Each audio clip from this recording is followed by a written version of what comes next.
शाकंभरी देवी माँ आदिशक्ति जगदम्बा का एक सौम्य अवतार है। इन्हें 4 भुजाओं और कहीं पर अष्टभुजाओं वाली के रूप में भी दर्शाया गया है। इनका प्राकट्य स्थान हिमालय की देहरादून के निकट शिवालिक पर्वत श्रृंखला में है, जहाँ भगवती का भव्य मंदिर है। शताक्षी, शाकंभरी तथा दुर्गा, इन तीनों का प्रादुर्भाव शिवालिक पर्वत में ही है।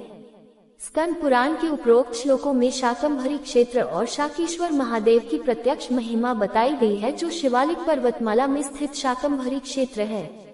तीनों पीठों का संबंध शिवालिक पर्वतमाला पर विराजमान शाकंभरी देवी से है। इसकी गणना प्रसिद्ध 51 शक्तिपीठों में होती है। यहाँ सती का मस्तक गिरा था। पुराणों में इस देवी पीठ को शक्तिपीठ, परमपीठ, महाशक्तिपीठ और शिवपीठ कहा गया है।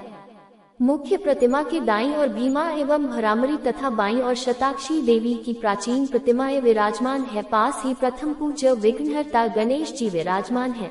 इनके प्रसाद में हलवा पूरी, सराल शाक, फल, सब्जी, मिश्री, मेवे और शाकाहारी भोजन का भोग लगता है। प्रत्येक वर्ष आश्विन नवरात्र में सहारनपुर के शिवालिक क्षेत्र में शाकंभरी देवी का विशाल मेला लगता है। इसके अलावा चैत्र नवरात्र और होली पर भी माता के मेले लगते हैं।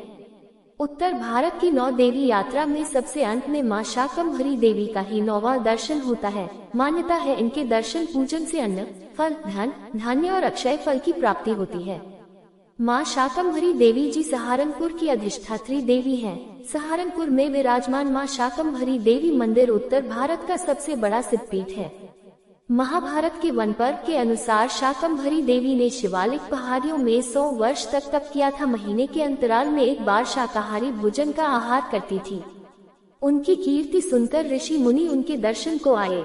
देवी ने उनका स्वागत भी शाक से ही किया, तभी वह शाकंभरी के नाम से जाने लगी। इसका अर्थ यह है कि देवी केवल शाकाहारी भोजन का भोग ही ग्रहण करती है। स्कंद पुराण के अनुसार यमुना के पूर्व भाग में सूर्य कुंड है। यहाँ पर विष्णु कुंड और बाणगंगा सरीखे तीर्थ विराजमान है। पूर्व काल में यहाँ भगवान विष्णु ने रुद्र को प्रसन्न करने के लिए तप किया था। इसके दक्षिण भाग में शाकंभरी देवी विराजमान है, जो श्रेष्ठ और सर्व कामेश्वरी है।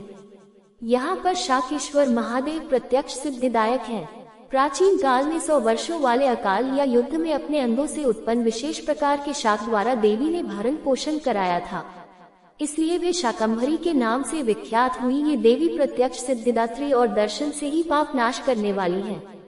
एक अन्य दंत कथा के अनुसार पार्वती जी ने शिव जी को पाने के लिए कठोर तपस्या की।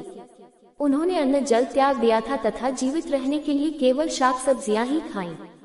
इसलिए उनका नाम शाकंभरी रखा गया। 3. देवी भागवत के अनुसार जब पृथ्वी पर 100 वर्षों तक वर्षा नहीं हुई, तब मनुष्यों को कष्ट उठाते देख मुनियों ने मां से प्रार्थना की। तब शाकंभरी के रूप में माता ने अपने शरीर से उत्पन्न हुए शाकों के द्वारा ही संसार का भरण पोषण किया था। इस तरह देवी ने सृष्टि को नष्ट होने से बचाया। 4. मां शाकंभरी की पौराणिक ग्रंथों में वर्णित कथा के अनुसार एक समय जब पृथ्वी पर दुर्गम नामक दैत्य ने आतंक का माहौल पैदा किया। इस तरह करीब 100 वर्ष तक वर्षा न होने के कारण अन्न जल के अभाव में भयंकर सूखा पड़ा, जिससे लोग मर रहे थे। जीवन खत्म हो रहा था। उस दैत्य ने ब्रह्मा जी से 4 वेद चुरा लिए थे। तब आदिशक्ति माँ दुर्गा का रूप माँ शाकंभरी देवी में अवतरित हुई, जिनके 100 नेत्र थे। उन्होंने रोना शुरू किया। रोने पर आंसू निकले और इस तरह पूरी धरती में जल का प्रवाह हो गया। अंत में माँ शाकंभरी दुर्गम दैत्य का अंत कर दिया। 5. एक अन्य दंत कथा के अनुसार जहां आज शाकंभरी देवी जी का शक्तिपीठ है, पूर्व काल में यह स्थान से लगभग 8 किलोमीटर दूर शिवालिक पर्वत के शिखर पर था। घने जंगल और ऊंचे पहाड़ तथा दुर्गम रास्ता पार करना भक्तों के लिए दुष्कर था। कालांतर में यहां आदि शंकराचार्य जी आए और वर्तमान मंदिर की स्थापना उनके द्वारा ही हुई कहा जाता है। मंदिर में स्थापित भीमा, भरामरी और शताक्षी देवी के विग्रह उन्होंने ही स्थापित कराए थे। उसके पश्चात वे हरिद्वार के रास्ते श्री